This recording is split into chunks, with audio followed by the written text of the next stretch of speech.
Yesterday Upon the Stair. Written by Pit Viper of Doom. Read for you by Gemini Wishes. Chapter 34. Tiger plants his hand against Tenya's chest, stopping him from taking off toward the woods. Mandalay gave you an order, Class President, he says. Go back to the facility. But the hulking hero pushes him back with little effort, and Tenya doesn't need the reminder that he's still weak and small, and there isn't a damn thing he can do in the pitch dark against a woman wielding a massive club and a reptilian man who looks like Stain's second coming. How dare they? How dare they worship that man, that murderer? How dare they call him an idol when Tensei is dead in the ground? When 20 heroes are dead at the hand of a man who would rather murder children than fight true evil. Tears prick at his eyes as he stares desperately past the villains to the dark woods beyond. His classmates are there. His best and closest friends are there. Midoriya is there. Araraka is there. Todoroki and Yorozu and Tsuyu and... Go! Tiger roars, and Tenya chokes on a sob and obeys, hating every step. Help them, he whispers under his breath. Who he's talking to, he has no idea. Help them, please. Bring them all back safe. He doesn't hear the voice in his ear, whispering, "One step ahead of you, little brother." Kota knows this man. He knows him from before he stopped watching TV. Before he stopped looking at news stories, before he shut his eyes and plugged his ears to everything that has to do with heroes and villains and quirks. There was just enough time, before that point, for Kota to see this man's face plastered over every news channel. The right side of his face is the exact image of those pictures. The left is practically gone. The eye is gone, the skin is gone, just a wide, jagged rip down the side of his face, and an artificial eye in place of the old one. And he's still smiling. He should run. Somewhere in his mind, Kota is trapped, frozen, staring up at the mountain of a man who took his parents away. The world goes blurry at the edges. He steps back. The man is talking to him, but Kota can't hear him. He's raising his fist, but Kota can't see him. "Mom," he whispers, and his voice trembles even more than the tears in his eyes. "Dad." He promised he wouldn't be like his parents. He swore he would never, ever be like his parents. That he wouldn't die like they did. And he was right. His parents didn't have to die alone. The fist comes down. I'm sorry, I don't hate you, I never hated you, I want to go home." Something slams into him. Not a fist, not death. It's a whole body, bigger than him but so much smaller than the man that killed his parents. There are arms around him, clutching him close, and before he can hit the ground he's twisted around and thrust upward so someone else takes the brunt of it. The tears in his eyes fall. He sees the man's ruined face just for an instant, twisted with surprise and rage. And then there's nothing around them but empty air. Kota's mouth opens, but he's too shocked to scream. He holds tight to the person carrying him as his stomach drops. And his view is all wrong, all crooked and backwards and turned on its head. But he knows now that this is what it looks like to pitch over the edge of the rocky shelf. He squeezes his eyes shut and buries his face in their shoulder to muffle his terrified cries, holding tight to his rescuer as they leap and fall, slide and leap and fall again until the ledge of his secret base is high above them. He tries to breathe, but he can only gasp. The impact knocks the wind out of him. "Sorry." He knows that voice. Kota opens his eyes and blinks in the glare of green lightning. He knows this quirk. The trees around them turn into a single dark smear until Kota's stomach flip-flops and he has to shut his eyes. When he gathers the shreds of his courage back around him, he turns his head and opens his eyes again. Midoriya is running, and there's a gas mask hanging around his neck and another slung over his shoulder, and Kota doesn't know what that means. He doesn't know why Midoriya is here, and it feels like that shouldn't matter, but it does matter, because why would Midoriya save him? Why would any of these people want to save someone who hates them? It doesn't make sense. Something hits the ground like a meteor, just a stone's throw behind them. Izuku knows he's fucked. He only hopes Kota hasn't figured it out yet. His phone is destroyed. When he knocked Kota out of the hulking villain's way, he hadn't expected the outward force from that punch hitting the ground. It was enough to keep him from landing properly, and he was barely able to keep from falling on top of Kota. He has far less now than he did against Stain. No phone, no promise of living backup, not even his proper gear. With Kota in his arms, his balance is off. On the other hand, this is no enclosed alleyway. He can run away.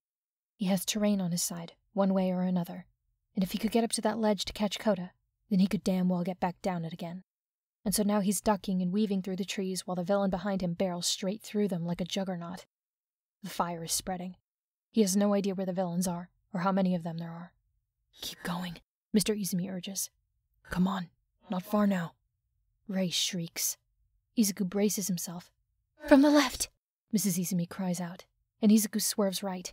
He doesn't just dodge, he changes course entirely, and stumbles when the villain's impact shakes the very earth beneath his feet. Don't stop now! You've got it! Izuku doesn't know that voice. He doesn't know most of the voices in his ears right now. He isn't sure how many ghosts the villain has with him. It's more than 20, though. Takes some balls taking on Muscular. He's coming straight at you from behind. Move, kid! Izuku swerves again, this time to the left, and the villain, Muscular, clips him. That's still enough to send Izuku flying off his feet. He lands awkwardly, clutching Kota close to his chest so the boy won't hit the ground. He struggles to his feet, ready to run. Boom. It's the kind of impact that sends trees toppling to the ground. It's certainly not the kind of impact that lets Izuku stay standing. He scrambles up again and whips around, shoulders squared, tense and ready as he places himself between Kota and the villain. Muscular crouches to the ground, watching him with a grin that splits his face nearly in half. His fist is pressed to the center of a crater, and his arm bulges. It barely even looks like an arm anymore, bloated and grotesque with woven muscle fibers. Damn. His voice shakes with laughter, and when he stands, Izuku imagines that he's the sort of man who can block out the sun if he angles himself just right. Damn. The fire's close. Not close enough to be dangerous yet, but close enough to be on Izuku's mind. The loop trail and the pussycats. Where are they? How far? How long has he been running? How far did Muscular drive him off course? I gotta say, I do love a good chase, Muscular says. It's been a long time since I had a decent runner. You're fun, kid. I like that. He has Rei. He has the Izumis. He has dead people. Hopefully useful dead people. And the boy? Izuku asks. He's pretty sure his voice doesn't shake too much. I can't imagine he'd be too fun for you. Why not let him go? You won't get anything out of him. What? Kota's voice trembles behind him. What are you... Oh, don't tempt me. There's a strange vibration beneath Muscular's voice. A thrumming little waveform that's almost a purr. When something runs, I gotta chase. That's just how it is. He pauses, head tilting. You, though? You're lucky. It's Midoriya, right? I know your face. Lucky for you, you're not supposed to die tonight. More muscle fibers creep up his arms to his shoulders, weaving together into solid cords. Nobody ever said I couldn't have a little fun, though. His teeth flash in the dark. So, entertain me.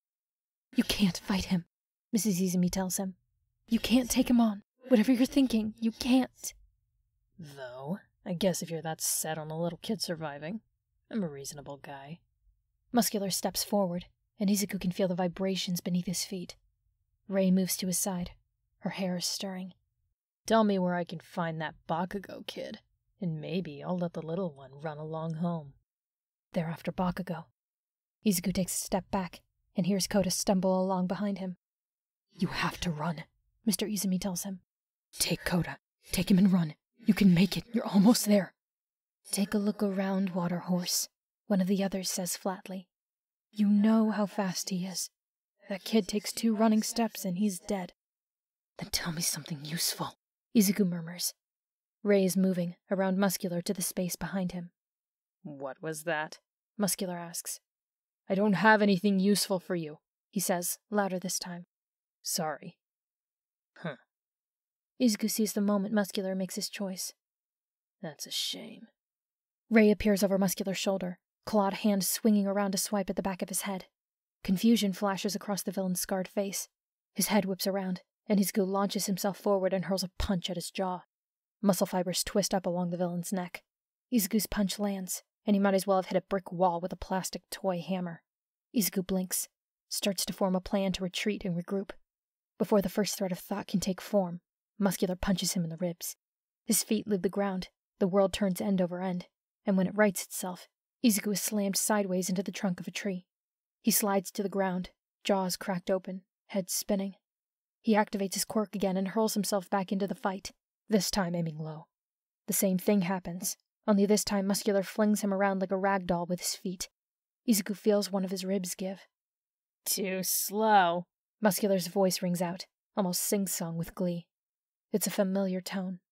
He sounds like a bully in the schoolyard, laughing and jeering as he holds a backpack or a notebook or a lunch pail high over Izuku's head. Izuku doesn't even have the chance to get up before Muscular tosses him around again. That's the most pathetic quirk I've ever seen, he jeers. It does what? Makes you strong? Makes you quick? What's the point of that when you can't be stronger or quicker than me? He's bleeding. He can feel it trickling warm and wet down his face, on his arms. He's on the ground and bleeding, and he can hear Koda's voice, high and desperate and pleading. Muscular is talking back, at least for now. His attention is turned aside. Get up! Mrs. Izumi is at his side, pleading with him. Please! I'm sorry. I'm so sorry. You're his only hope. I know, Izuku whispers back. His arms tremble as he levers himself up again. I know. Muscular is right. Full Cowl can't help him win. Muscular isn't Stain. He's stronger than Stain, crazier and cleverer, and he doesn't seem to care about any ideals. He doesn't have a choice. He can either go all out, or die, or let Koda die. So what can I sacrifice, he thinks. What can I do without? Not his legs. He needs his legs to get around. His arms, then? One arm, if possible? He could do a lot with one arm intact. He readies himself to stand. No time to waste, not when Koda needs him. He clenches his fist, and hopes Recovery Girl can forgive him for what he's about to do again. Midoriya! Heads turn. Not Muscular's head, or Koda's. Only the ghosts can hear Tensei's voice when he appears at the scene. Tenya's safe, Tensei calls to him. but things are bad. The fire's spreading, and there's a villain fighting Aizawa back at the facility. There are at least 7 in all, by my count. There's no one who isn't fighting or running. He eyes Muscular. Tell me how I can help you. The fire roars in the distance. Somewhere in the woods, Yaoyorozu is waiting to meet him back at the facility. Uraraka. There was enough time for Uraraka and Tsuyu to go into the woods before this started, wasn't there? Todoroki? Bakugo. They're after Bakugo. He has to help them. Izuku's heart sinks down, down, down, until it feels as if it's level with the ground. The answer to his question is nothing. There's nothing he can't do without. He needs his legs to run and find his friends. He needs his arms to carry Koda, to carry his friends if they can't walk. Interference, he says. He says it loudly enough to turn Muscular's attention back to him. He doesn't know how he must look, bloodied and battered within an inch of his life. What? Muscular asks. You saw what Ray did? Izuku whispers to Mrs. Izumi, barely moving his lips. Do that. Stay out of my way, but do that and pass it on. I don't know if I can, she tells him. She touched him, didn't she? Don't do it for me, Izuku whispers. Do it for him. Do it for Koda. You can still fight for him. I'll help you. Okay, she answers. Okay. Izuku launches himself not forward, but up. He couldn't have managed this on the cliffside. It was too open, with no ceiling overhead and only one solid wall. But here there are trees, with limbs and trunks that he can ricochet off of. He's not faster or stronger than Muscular by himself, but he can build up his speed, build up the force behind his blows. If Gran Torino can do it, and so can he. There's another advantage to this, of course. It pisses him off, and if Muscular is angry with him, then he'll stop paying attention when Koda backs away from him. Branches crack, bark splinters, and Izuku sends dirt flying each time he touches the ground. It's close, far too close. If Ray and the ghosts weren't doing absolutely everything they could to keep him distracted, Muscular would have probably smacked him to the ground again. There has to be a limit. There has to be a weak spot. If he can find it and build up enough momentum to hit it. Quit fucking playing around, Muscular roars. Get your ass down here and fight me! Izuku rebounds off a branch and flies at him again. He only means to skim over his shoulder, but Muscular is still impossibly fast. The fibers on his shoulder twist, part, and then, to his horror, they rise up and trap his wrist. He yanks at it, but to no avail. When Muscular's reinforced fist swings around again, he can't dodge. Hands grab at his arms and yank him back. His hand is wrenched free, and Muscular's punch only cracks another rib instead of shattering bone. He falls back, landing near Koda. Ray and Tensei are at one arm, the water horses at the other. Izuku doesn't waste his breath on a thank you. Setting his jaw, he ignores his wounds and grabs Koda again before racing off into the trees. He's too fast, Koda sobs. He's too... You can't... I know, Izuku mutters. I know. I'm not escaping. Just need room. Need to think. He looks over his shoulder. mindful of the sounds of Muscular crashing through the trees. The Izumis are there, and Tensei and Rei, and even a handful of the ghosts following the villain. Something useful, he murmurs. His quirk, how does it work? Muscle augmentation, Mr. Izumi answers, speaking quickly. He can reinforce his muscles to increase his strength, durability, and speed. Nothing fancy, but he's incredibly strong and incredibly skilled with it. Limits, Izuku murmurs. He finds denser brush. The fire is still spreading. Soon most of the escape routes will be burning. Stay, he says, and turns back before Kota can argue with him. I'm not sure what his limit is, Mr. Izumi says. We didn't get the chance. It's augmentation, Mrs. Izumi calls out. A tree falls to Muscular's relentless charge. He isn't creating or moving, he's augmenting. He can't augment what isn't there. And that, Izuku can work with that. Muscular hits him fist first. He tumbles back, close to where he hit Kota. Muscular punches him again, and Izuku vomits. Skeletal muscle! He isn't sure who says that. Then his watery vision clears, and one of the ghosts is in his face, calling to him urgently. It's a woman, just young enough to still be in college. Only skeletal muscle, she repeats. He can't manipulate smooth or cardiac muscle, I'm sure of it. They're both involuntary. It takes a few seconds for his brain to translate words to information. Skeletal muscle. Voluntary muscle. On his arms, his shoulders, and his trunk. Lighter on the legs. He favors punches, and less bulging muscle on his legs makes him quicker, more maneuverable. Sprawled out on the ground, Izuku can see a clear shot to his target. He stretches his limits to the very edge, until his own muscles burn, until he feels his bones just barely buckle under the strain. He uses Gran Torino's trick again, rebounds off of any surface he can find until he finds the right angle, and thud. Muscular's voice rings out with the sudden impact, pitched with rage and pain. His hand closes on Izuku's elbow. He squeezes, crushes, twists. Izuku screams until his throat is raw. Muscular flings him to the ground, and for a few moments all he can do is lie and gasp and retch with pain. He can't move his left arm. His shoulder is a single screaming mass of agony. Muscular looms over him, stumbling a little, limping a little, slowed by Rei plunging her hands into his chest, but not quite enough. A torrent of water crashes over his back. He whips around, his single eye alight with rage. Kota stands behind him, trembling in terror, hand still outstretched from using his quirk. Fuck the orders, Muscular roars. You're dead, Midoriya. You're both dead.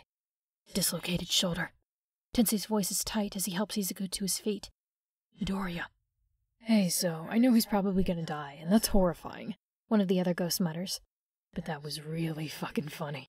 I mean, yeah, that kid nailed him right in the... At least there's that, Izuku thinks. If he's going to die here, if he's going to utterly fail to save one little boy, then at least he got in one good hit. The water horses did too, didn't they? They did one better than him. The proof of it is still stamped across Muscular's face. Oh. The plan comes to him half-formed, half-baked, but it's still a plan. It's still something he can do that isn't just hurling himself uselessly at a brick wall. He whispers it to Tensei, who nods. He hears the dead murmuring, passing it along. Someone laughs, darkly satisfied. The strap that Yaoyorozu gave him, to hang the small gas mask from his shoulder, is long enough to use as a makeshift sling for his injured arm.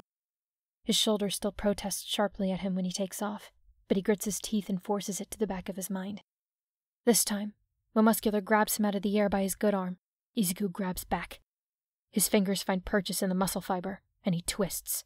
Not the arm, but his own body, until he's angled just right to swing his foot around. Muscular's quirk only lets him augment the muscles that are already there, and there are no muscles in a mechanical prosthetic eye. It works better than he could have hoped. Izuku sees sparks, hears Muscular scream as his kick forces broken metal into his face, and the painful grip on his good arm loosens. His bad shoulder sends white-hot agony straight to his brain as he grabs Muscular's shirt for purchase to pull free. Good shot! Now get back! Someone calls to him, but Izuku does not. He keeps his grip on Muscular and tries to heave himself upward. Cold, willing hands push him up from behind, and he finds himself clambering up to Muscular's shoulders, holding on for dear life as the villain heaves against him, reaches up to tear him off. Muscular's head twists around to look at him, contorted with rage. Izuku's lips pull back from his clenched teeth, and he strikes with all the speed he can pour into his good arm. There are no muscles over an eye socket either. Muscular howls. Izuku feels the villain hurtle them both back into a tree, but he clings on grimly, and digs his thumb deeper into Muscular's eye socket. Muscular slams him again and again. The world around him dims, and his stomach turns as he gouges and twists until he feels blood spurt and pour around his hand. Finally, Muscular catches hold of his shirt, rips him off, and flings him away, and Izuku can only sob wretchedly when he lands and jars his dislocated shoulder. Rage and abuse pour from Muscular's mouth, the filthiest curses Izuku has ever heard, but the damage is done. The artificial eye is shattered, and the remaining real one is gone, replaced with a bloody socket. The villain's head swings this way and that as he lashes out blindly with both arms. Izuku half runs, half crawls to Koda's side. He unclips the gas mask from the strap and thrusts it clumsily into the boy's face, whispering, "Put it on," frantically until Koda fumbles it onto his head. He doesn't know how, and Izuku's hands are shaking, but Mrs. Izumi moves to help secure the mask over her son's face. "On my back," Izuku grits out. "Now." Too terrified to argue, Koda obeys. His arms lock around Izuku's neck, and Izuku heaves him up, puts his own mask back on, and follows Mr. Izumi's desperate cry. "This way! This way!" Muscular whips around, hearing the sounds of his clumsy steps, and hurtles after them. He's frighteningly accurate. Izuku keeps running, dodging out of the way as the ghosts call warnings to him. The villain can't stop him from dodging, not without eyes. All he can do is hurl himself at every snap of a twig, every rustle in the underbrush, until Izuku leads him away from the fire and back to the looping path. The trail is empty of people when Izuku bursts out of the trees, but the gas is waist-deep and as thick as pea soup fog. "What's—" Koda whispers, but Izuku hushes him. "You can't run forever!" Muscular snarls. "Not with that arm. Not with that kid. Give up, you little bastard!" Izuku breathes as quietly as he can, as lightly as he can, even with the gas mask protecting him. Muscular is gasping, heaving with rage, spitting when the blood from his ruined eye trickles into his mouth. And then he stumbles. "What?" he growls. "No. Mustard, you little shit!" He crashes to the ground. His body all but disappears in the swirling mist. In a matter of moments, all Izuku can hear is Koda's hollow breathing and the distant roar of flames. "Holy shit," one of the ghosts mutters. Rei takes the opportunity to kick the downed villain. "Okay," Izuku whispers. "Okay. Cool. Let's go. We'll keep an eye out for villains," Tensei tells him. "And lead you away from the fires," Mrs. Izumi adds. Mr. Izumi offers a weak smile. "You're taking the easy way back. Got it?" "We're sticking with him," one of Muscular's ghosts says. "Either he burns to death, or I get to see him get hauled away by the cops. Either way, I'm not missing it." The dead gather around their murderer, grim and patient and satisfied. Izuku nods. He gives Muscular a wide berth, then carries Koda away from the gas. It's only when the villain and the gas are far behind them that Izuku lets him down, takes off his mask, and helps Koda out of his. It's only when it's off his face that Koda quietly breaks down in tears. "It's okay," Izuku says. It makes a note to thank Momo properly for that strap, because the damn thing is still supporting his left arm. Awkwardly, he hooks his right arm around Koda and pulls him into a hug. "It's okay. We're okay." Koda sobs wretchedly into his chest. "You're okay. You did good, you hear? You did so good." Who's gonna kill you? Koda's voice is muffled into his shirt. Who was gonna kill you? Why'd you do that? "Someone had to," Izuku says. "No one else knew where you were, so... me." But I just... Koda pulls back, scrubbing tears from his face. "You think I'm going to let someone kill you just because you're sad and angry and you swore at me?" Izuku asks. "Forget heroes and villains. That just makes me an asshole." Koda chokes. "I'd like to be a hero," Izuku says, "but I can start with just not being an asshole." The noise Koda makes is somewhere between a sob and a laugh. "And on the practical side of things..." Izuku pauses and glances toward the fire glow leaking through the thick trees. "Those fires are spreading, and as far as I know, the only one here with a quirk like yours is... well, you. We're gonna need your help pretty soon, I think." Koda's face does a funny little twitch and twist that tells Izuku he's trying not to cry again. "Okay," he whispers. "All right then. Hop on. We'll get you there faster if I carry you. Watch my shoulder." To his relief, Koda does as he asks. "It's funny shaped," he says. "I am in so much pain right now." Koda's getting closer to laughter with each shaky new coughing sound he makes. I didn't mean to laugh." "Go ahead and laugh," Izuku tells him as he sets off after the ghosts. It feels better than crying, doesn't it? The boy's quiet for a while, before another noise reaches him. It's almost laughter. Nearly there. You hit him in the balls. Did you like that? I picked it up from you. Kota sobs out another laugh, and Izuku follows the ghosts out of the burning woods. Momo is beginning to get hungry. Most of her dinner has gone into providing gas masks to everyone she meets. She doesn't know where Kendo is, but Awase-kun has been leading students to Class B's safe zone for aid. Tsunatori keeps showing up, carrying a different classmate each time. Momo's had to replace her gas mask once already. She finds Jiro unconscious, with Aoyama staggering drunkenly under her weight until she shoves a mask at his face. Her classmate is wide-eyed with terror, all bravado forgotten. Momo practically has to shout and shake him to keep his attention from flying away in a panic. Get Jiro back to the facility, she says, and points in the direction Awase has been leading people. You'll find Class B students heading that way. Hurry! He nods vigorously, too frazzled to speak, then scoops Jiro up and stumbles off with her. Momo watches them go, fighting the physical ache in her chest. She wants to go with them, but she can't yet, not when there are still students unaccounted for. She runs into Awase soon after, and this time he's alone. Any more? He asks. I just left some of the others. They're all right. I can't find anyone else, she says. She purses her lips. I think we should go. Awase shakes his head. But what if... The longer we stay out here, the longer we risk becoming casualties ourselves, Momo tells him. We've done what we can. We should regroup with the others. He looks like he'd like to argue, but he sighs and nods reluctantly. All right. Come on, before something else. Somewhere to their right, a tree splits, groans, and tips over. The two of them freeze, staring at each other in faint alarm. And then, something else groans. Momo draws in a quiet, shuddering breath as dread solidifies in her heart, as heavy and solid as lead. She hopes against hope that isn't what she thinks it is, but luck is not on their side tonight. She never got close to the one at the USJ. She never got the chance. From what Todoroki, Anita, and Tsuyu and some of the others have told her, that's a good thing. Slowly, they turn to look as another tree tips, and the Nomu steps out from behind it with another hoarse, creaking groan. It took nothing less than All Might himself to take down the one at the USJ. Run, Momo whispers, and this time Awase doesn't argue with her. Aizawa Shota races through the woods, seething. The villain Dabi is not unfamiliar to him. Most underground heroes have seen his face in pictures, at least. It's hard to mistake it. With scars like that, he couldn't be anyone else.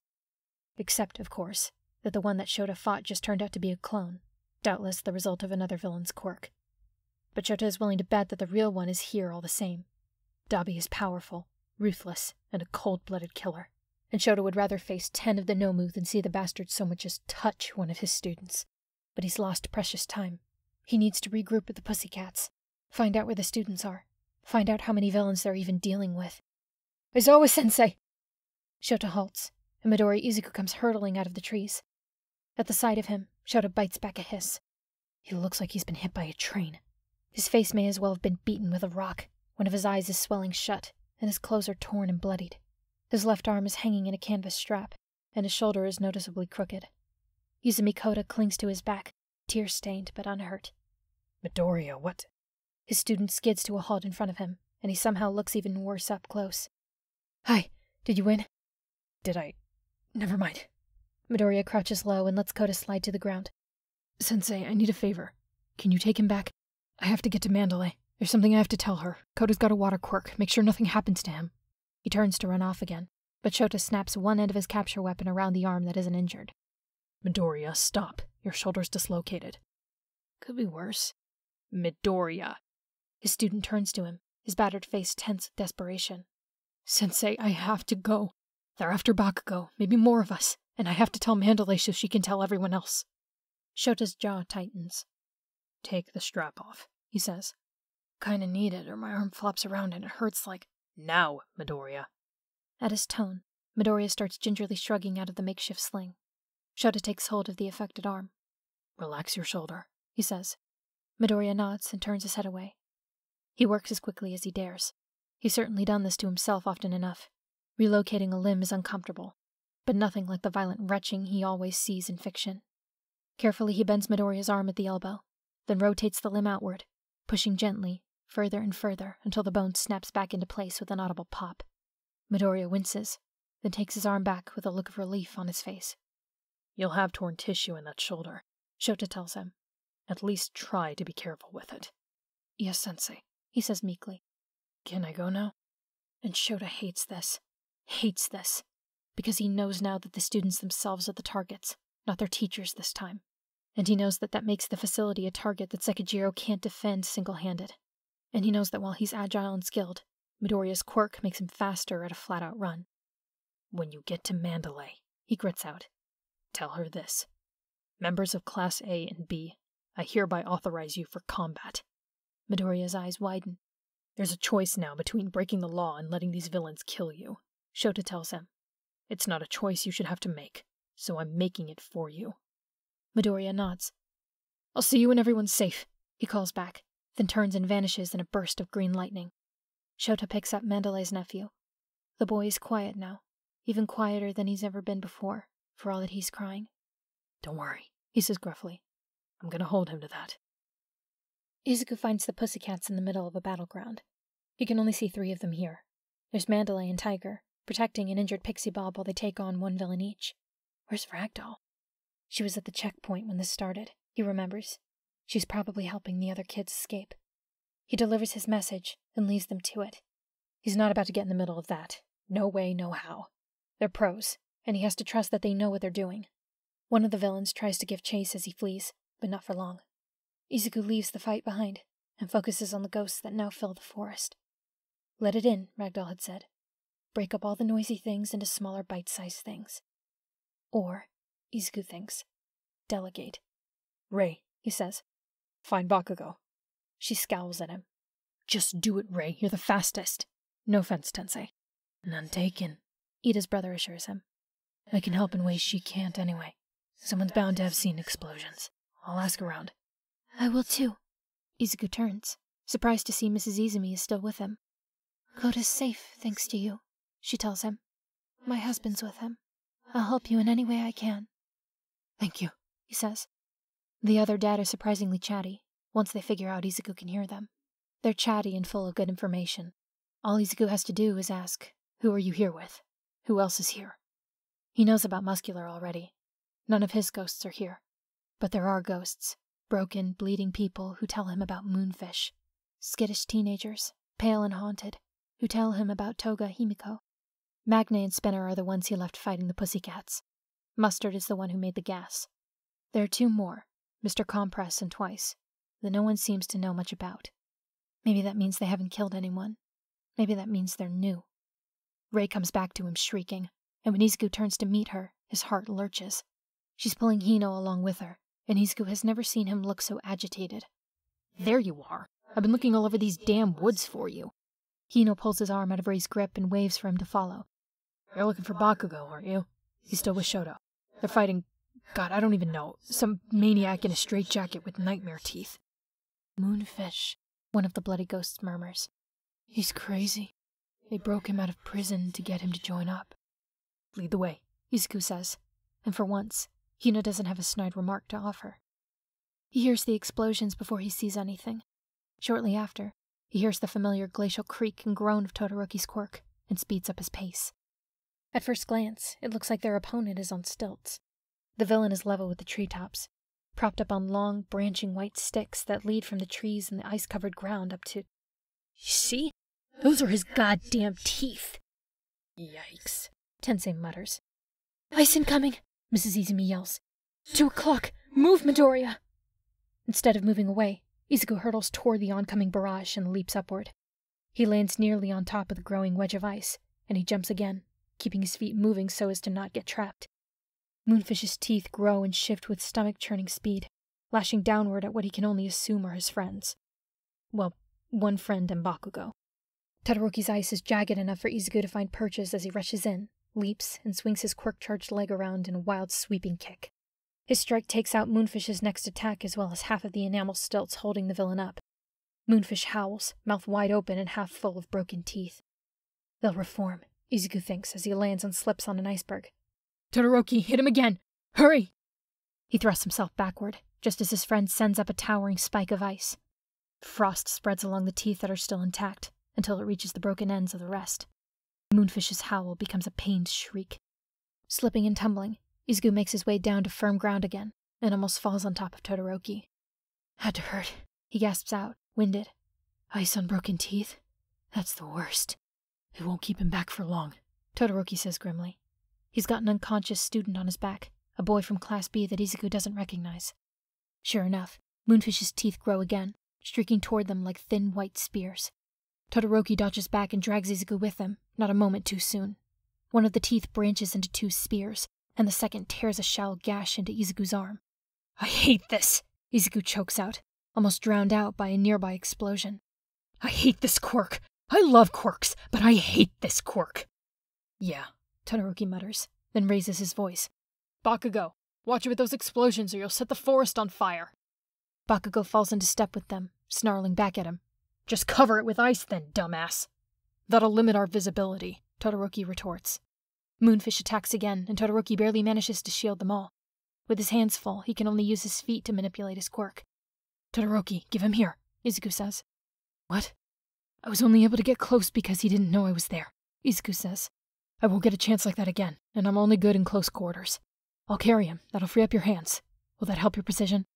Yeah, thanks. While they're still shielded, Todoroki fumbles the unconscious student onto Izuku's back.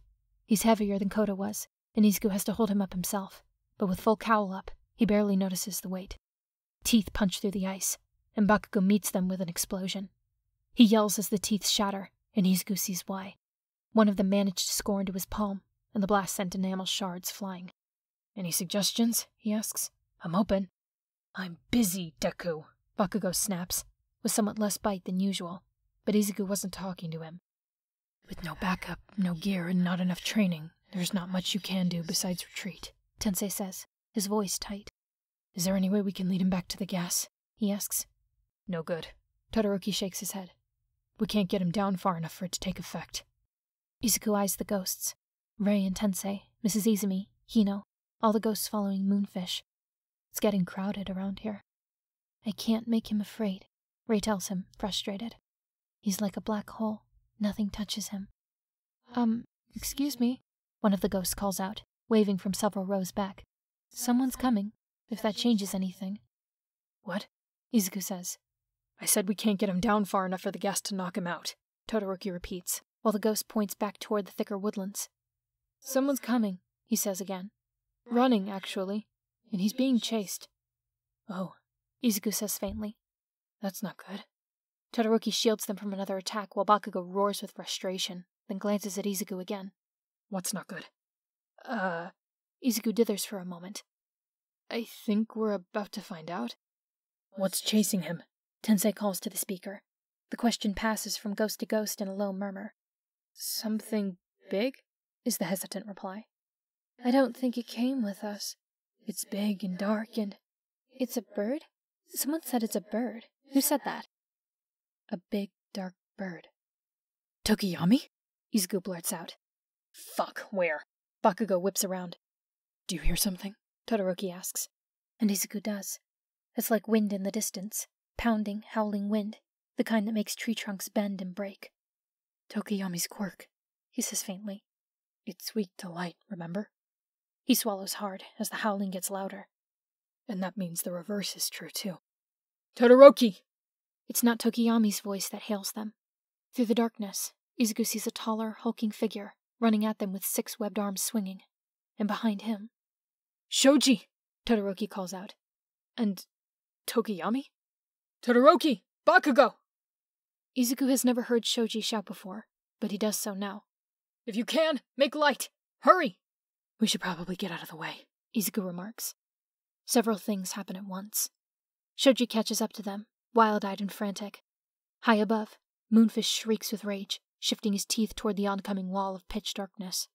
Todoroki seizes Izuku's shirt in one hand, Bakugo's in the other, and drags them out of the way. Tokiyami and Dark Shadow come roaring in, utterly unstoppable. Izuku doesn't quite see the clash, too disoriented from how abruptly things shifted. All he knows is the sound of trees falling and Dark Shadow roaring and Moonfish screaming, before the forest lights up with Todoroki's flames and Bakugo's explosions. It's over almost as abruptly as it began. Moonfish is on the ground, silent and motionless. Tokiyami looks wrecked. leaning against Shoji as if he'll fall over if he doesn't. I'm sorry. He keeps repeating. I'm sorry. I didn't mean to. That villain attacked us, Shoji explains, while Tokiyami catches his breath. It went badly. He holds up one of his arms, showing them the bloodied stump on the end. Don't worry. He didn't cut off anything that won't grow back. But when it happened, dark shadow was strongest in the absence of light, Tokiyami says quietly. But also at its most volatile. I gave into the darkness and the rage. I apologize. I put you all in danger. You also kinda saved our lives, Izuku pipes up. Shoji gives him a flat look, and he shrugs. Well, he did. He glances around at them. Everyone all right? Odd, coming from you, Todoroki says dryly. As usual, you're worse off than the rest of us put together. What even happened to you? It's not that bad, Izuku assures him. You should see the other guy. Todoroki raises an eyebrow, unconvinced. It's just a couple of cracked ribs, and extensive bruising, and a dislocated shoulder, but Aizawa-sensei fixed that. And your hand? Shoji asks. Huh? His classmate points. Your right hand's even bloodier than the rest of you. Did you injure it? Izuku glances down. No, that's not mine. He shakes his head. I'll tell you all about it when this is over, but we're not out of the woods yet. You all heard Mandalay's message, right? Yes, Todoroki answers. Bakugo scowls. Message? Tokiyami steps away from Shoji to stand on his own. I was preoccupied. What did she say? We've been authorized for combat, Todoroki tells him. And the villains are here to capture Bakugo. We'll be safest back at the facility where Blood King and Aizawa-sensei are, Shoji says. Right. Tokiyami nods. Our mission from here should be to escort Bakugo then? Hey! Bakugo snaps. We can't go back to the clearing where we started, Izuku says. The Pussycats are still fighting villains there, so we'll get spotted for sure. It'd be better to cut through the woods, take the straightest path. We have no way of knowing how many villains there are along the way, Todoroki points out. Going through the woods puts us at a risk of ambush. I don't, Bakugo starts. I can detect enemies, Shoji says. I'm no slouch myself, Izuku adds, eyeing Tensei and Rei. The latter flashes him a thumbs up. Add to that the fact that we still have Tokiyami and a way to control his quirk if we have to. I think we're good. On that note, I can carry Tsuburaba, Shoji offers. Izuku blinks. Who? The Class B student on your back. Oh, Izuku says sheepishly. He's, not that heavy, actually. But the weight distribution makes him awkward to carry, Shoji replies. I'm larger. He won't hamper me as much. And, okay, yeah, that's reasonable. Carefully, Izuku passes Tsuburaba over. Are any of you fuckers gonna listen to what I have to say? Bakugo bursts out. No, says Todoroki. Not particularly, says Tokiyami. With Bakugo in the middle of them, they set off swiftly through the woods. Even with the closest ghosts watching out for him, Izuku keeps an eye on the spirits beyond that. He can watch them for reactions, for sudden movements, anything to indicate that something or someone is coming. The gas is mostly dissipated by now. Hopefully that means that Mustard is out of the fight. The fires still burn, spreading steadily from the original point. The walk is silent, and the tightness of dread continues to coil and twist in Izuku's chest. They've almost crossed to the left path when Rei shrieks a warning from behind. Izuku doesn't think. He turns and sees an unfamiliar villain drop in behind them. He yells on instinct. Not words, just an inarticulate shout of alarm, as the masked man reaches toward Bakugo and Tokiyami without a sound. He sees Bakugo spin around, one palm already detonating as it swings around blindly. Shoji grabs him by the back of the shirt and yanks him out of the villain's reach. Run! Izuku yells. I can take him, Bakugo starts to say. Run! Izuku repeats, and the five of them burst out of the trees and onto the path. Izuku nearly crashes straight into Tsuyu. Also we run, he urges. There's a villain behind us. His voice trails off as he accidentally locks eyes with Toga Himiko. Uraraka stares at him, wide-eyed with shock. Oh, he says. Balls. Toga's face lights up with glee, and she looks past him to her fellow villain. You found him, Mr. Compress, she squeals, her voice pitched with eerie joy. Look at him. He's even cuter than he is in the picture.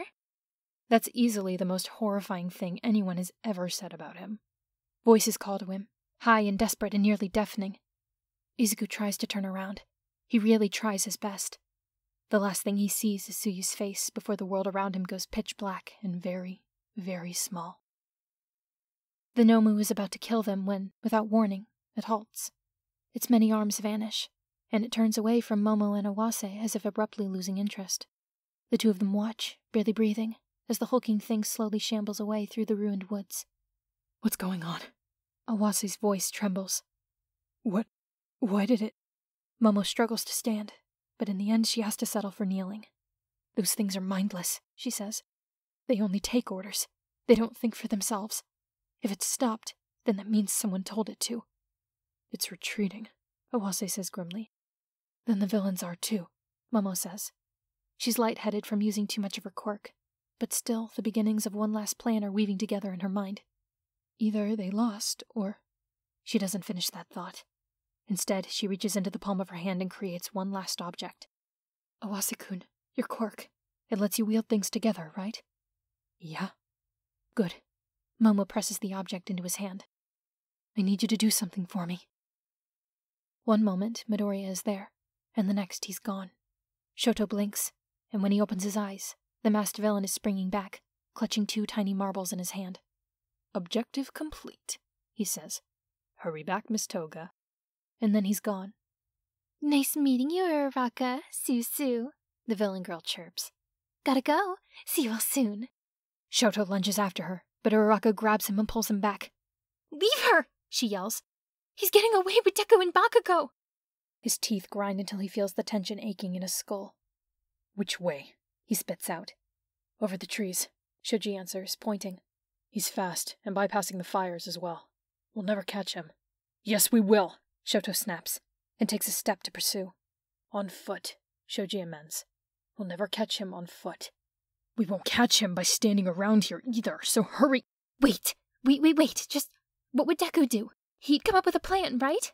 He isn't here right now, Uraraka, Shoto grits out. You can go over the trees too, she snaps back, matching his tone volume for volume. My quirk, remember? I can make you all float. Can you and Tokiyami use your quirks to move forward? Possibly, Tokiyami answers. I'm not quite sure I trust Dark Shadow at the moment. That's okay. Asui is lisping a little. There's blood around her mouth, and when she sticks out her tongue, Shoto can see the cut on it. That's okay. I can throw you. Shoji, can you use your arms to glide? I think so. Here, someone else take him then. Shoji lowers Subaraba into Uraraka's hands. They move quickly, tense with quiet desperation. Shoto latches onto one of Shoji's arms, Tokiyami to another. Uraraka dispels the gravity on them, and Asui's tongue wraps tightly around them. There's no time for well wishes. Asui lifts them up, whirls them around like a discus thrower, and lets them fly. Wind rushes past them, and the trees below pass in a single dark blur. Shoto narrows his eyes against the rush of air, and sees the shape of the villain creep closer and closer as their speed and lightened weight closes the distance between them. Look for the marbles, he yells, pitching his voice above the wind in their ears. That villain, she called him Mr. Compress. That must be his quirk. I know, Shoji answers. They're in his coat pocket. I saw him slip them in. Brace yourselves, Tokiyami calls out, and the 3 of them cannon into the villain just as he leaps back down to the forest floor. The man skids to a halt flat on his face. A moment later, Shoto feels gravity return, crushing him into the dirt beneath their combined weight. Satisfaction vanishes when he looks up and finds them surrounded by what he can only assume are the rest of the invading villains. 2 of them look battered and injured, but most still look fresh. They even have a Nomu, towering but docile as it awaits orders. The girl from before is there, eyes lighting up at the sight of them. She springs forward with a knife in her hand, eyes burning with feverish delight. Hi again, she chirps. You're back. That's all she has time to say before Dark Shadow slams into her with a roar, knocking her back. Compress, a cold voice speaks up. Heads up. The temperature in the air skyrockets. Move, Shoto yells, and throws himself out of the way of the oncoming firestorm. It's the same color as the signal fire that started this, a deep and violent red. It's fine, he hears Shoji call. He looks over and finds his classmate clutching 2 marbles. I've got them. Just go! The words are barely out of his mouth when the marbles burst, and a pile of branches appears in their place and clatter to the ground. Clever of you. Mr. Compress is on his feet. Behind him, a pitch-black warp gate appears, and one by one the villains vanish through it. I was afraid that might happen, so I kept a few decoys.